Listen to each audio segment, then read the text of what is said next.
Welcome to the mini book podcast, African American Books Edition. Today we are digging into a truly powerful piece of writing, White Rage, The Unspoken Truth of Our Racial Divide by Carol Anderson. It is a phenomenal book, and honestly, it's one of those reads that forces you to just rethink the scaffolding of American history. Absolutely. Hmm.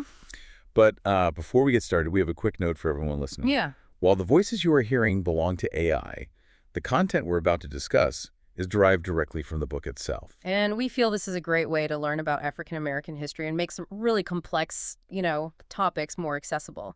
We also want to thank you right off the bat for listening. If you find this conversation valuable, please consider subscribing for future content. And more importantly, after hearing this discussion, we would really encourage you to go out, purchase this book, and support Carol Anderson. Yes, the insights she offers are worth every penny, and we can only cover so much in our time here. Exactly. There is no substitute for reading the full text. Okay, so let's unpack this. The book starts with a moment that is pretty fresh in our collective memory. Ferguson, Missouri, 2014. Right, the uprising after the killing of Michael Brown. I think most people remember the images on the news. Oh, yeah. And if you recall the media narrative, it was very specific. The cameras were all trained on the burning buildings, the looting. The guys in the streets shouting at police. Exactly. The headlines were all about black rage. You had pundits asking, why are they burning down their own community? It was framed as this sort of chaotic, explosive black anger. But Carol Anderson was watching this coverage, and she writes that she had this sudden realization, an aha moment. And what was that? She argues that focusing on the fire in the streets completely misses the point. She says what we were actually seeing, and what we've been seeing for over a century, isn't black rage. It's white rage. It's white rage. And we need to be really careful to define what she means by that. Okay. Because when people hear that phrase, they usually imagine, the Klan, burning crosses, violent mobs. The visible stuff. Right. But Anderson is talking about something different. She's talking about an operational bureaucratic rage. It's not always a man with a gun. Often it's a man in a suit with a gavel or a pen. So it's the difference between like a riot and a piece of legislation. Precisely. Anderson defines it as a calculated, policy-driven backlash. And here is the absolute key. What's the trigger? The trigger is specifically black advancement. It's not just the presence of black people that causes it. It's their ambition. It's their ambition, their drive, their demand for full citizenship. The whole thesis of the book is that every time African Americans make a significant step forward, the legal and political systems reorganize to roll it back. That is a heavy concept. It's not random racism. It's a direct response to success. So let's trace this history. The book really kicks off at the end of the Civil War. Reconstruction, 1865 to 1877. This is the first major cycle she identifies. You have the 13th Amendment, slavery is abolished, and there is this massive surge of hope. 4 million people are suddenly free. But then we have to talk about President Andrew Johnson. Lincoln's successor, yes. History books often paint him as just, ineffective or stubborn. Right. But Anderson frames him as the primary antagonist of Reconstruction. Lincoln and the radical Republicans, they had plans to actually support the newly freed population. But Johnson was on a completely different page. Completely different book. He was determined to bring the South back into the Union entirely on the South's terms. And the book mentions he vetoed the Freedmen's Bureau. What was that? The Freedmen's Bureau was designed to be a safety net, providing schools, legal aid, negotiating labor contracts for former slaves. Johnson vetoed it. And his argument? His argument sounds incredibly modern. He claimed the government shouldn't be spending money to discriminate against white people by helping black people. He framed assistance to people who had literally nothing. As special treatment, yes. Wow. But the part that really shocked me in the book was the land. The 40 acres and a mule. That wasn't just a rumor. It was a military order. General Sherman had set aside land for black settlement. Families were moving in, farming, starting to build independent lives. But Johnson didn't just stop future distribution. No, he reversed it. He pardoned thousands of Confederates men who had just committed treason against the United States, and he ordered that their land be returned to them. Wait, walk me through that. So you have black families finally working for themselves on this land, and the government comes in and says, get off, we're giving this back to the person who used to own you. That is exactly what happened. The U.S. Army was actually used to evict black farmers, to return the land to the planter class. It stripped them of their entire economic foundation. Right at the beginning. And once they had no assets, the southern states passed the Black Codes. I've heard the term, but the book goes into detail on how these laws actually worked. They were basically trying to recreate slavery without calling it that, right? Yes, Anderson details how they criminalized just being black.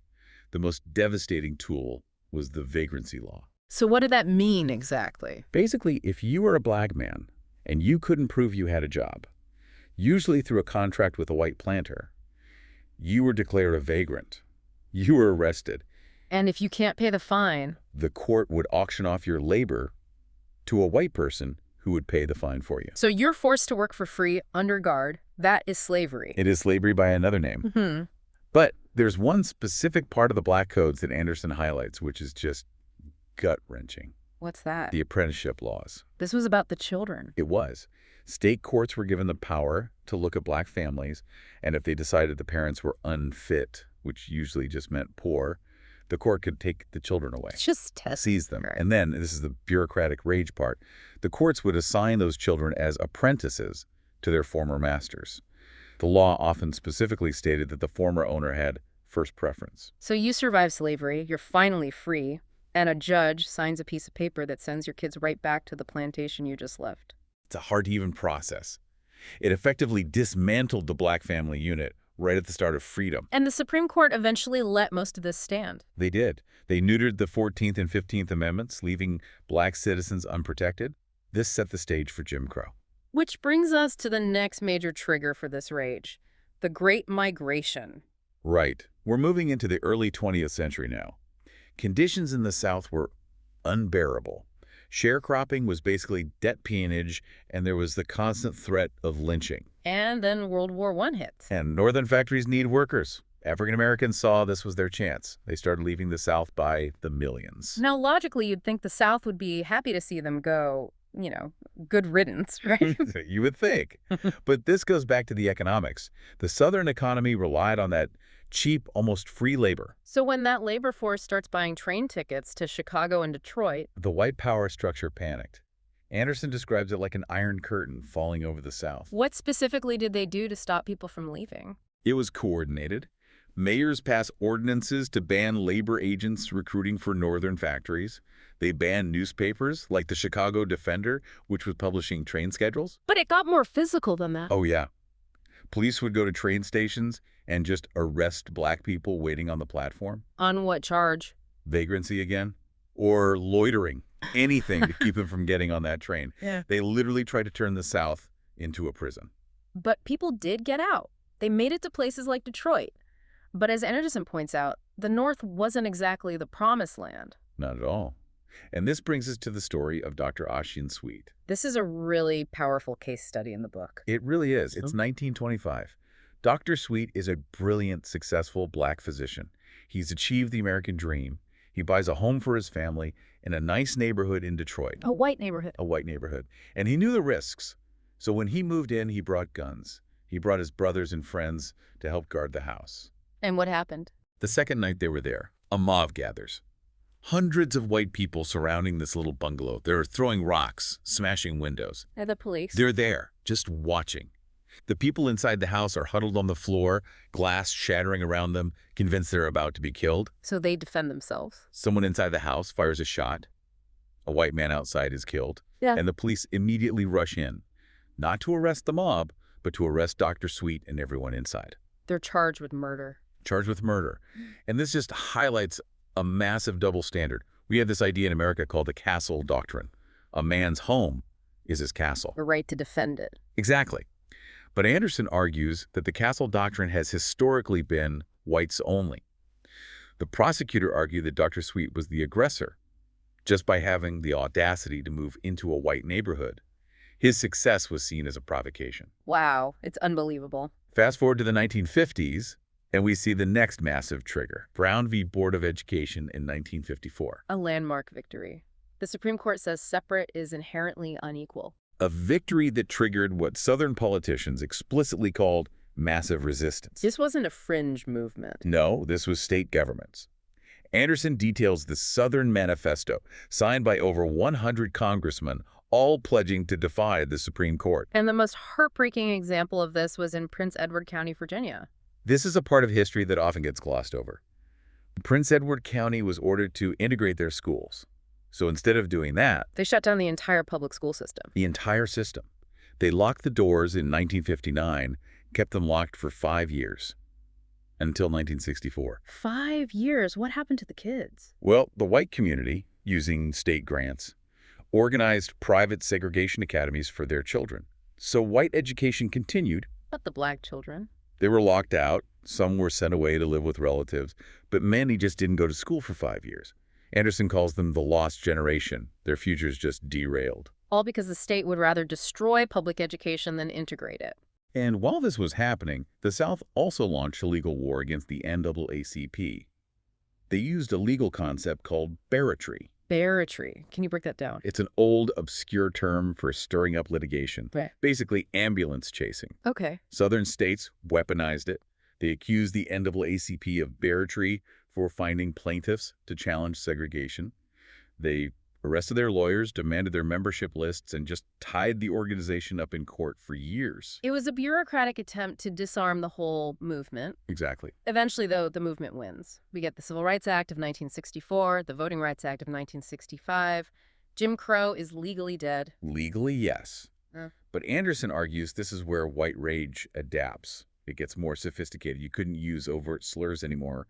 So we see the rise of the Southern strategy. This is where the language shifts to things that sound neutral on the surface. Exactly. The book references a really famous explanation by a Republican strategist, Lee Atwater. He was caught on tape explaining this. What did he say? Well, I'm paraphrasing, but he said in the 50s, you could use racial slurs. By the late 60s, that backfires. So you start talking about forced busing, states' rights, and tax cuts. Things that sound like dry economic policy. Right. But Atwater explains that the result of these policies is that blacks get hurt worse than whites.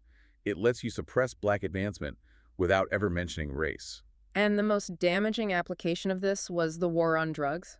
It's the clearest example. Anderson points out that pharmacologically, crack and powder cocaine are almost identical, but one was associated with wealthy whites, the other with poor blacks. And the sentencing disparity was? 100 to 1. You needed 500 grams of powder cocaine to get a mandatory 5-year sentence. You only needed 5 grams of crack to get the same time. 5 grams? That's a packet of sugar. It decimated black communities, and Anderson uses the story of Tulia, Texas, to show how this played out. In 1999, they had a massive drug sting. They arrested 46 people. 40 of them were black. That's more than 10% of the town's black population in one morning. In one morning. And the evidence? There was none. No audio, no video, no drugs found on them. It was all based on the word of one undercover officer, Tom Coleman. Who was not a reliable witness. Not at all. He had a history of using racial slurs, theft charges in his past. He literally wrote notes about the supposed drug buys on his leg. And the courts accepted this. They did. Juries convicted these people, sentenced them to decades in prison. It took years to expose it all as a lie. But the damage was done. That's Anderson's point. When you brand 10% of a black community as felons, they lose the right to vote. They can't get student loans or public housing. It's a mechanism to strip rights away under the guise of law and order. Which brings us to the final era in the book, the Obama presidency. 2008. A historic moment. Record black voter turnout. There was this euphoria, this idea that we were finally post-racial. But according to the book's thesis, this ultimate advancement, a black president, should trigger the ultimate backlash. And Anderson argues that it did. The backlash focused specifically on the mechanism that put him in power, the black vote. Right after the election, we saw a wave of voter ID laws. Immediately. Now, we should be specific here, because proponents say this is just about election integrity. How does Anderson classify this as voter suppression?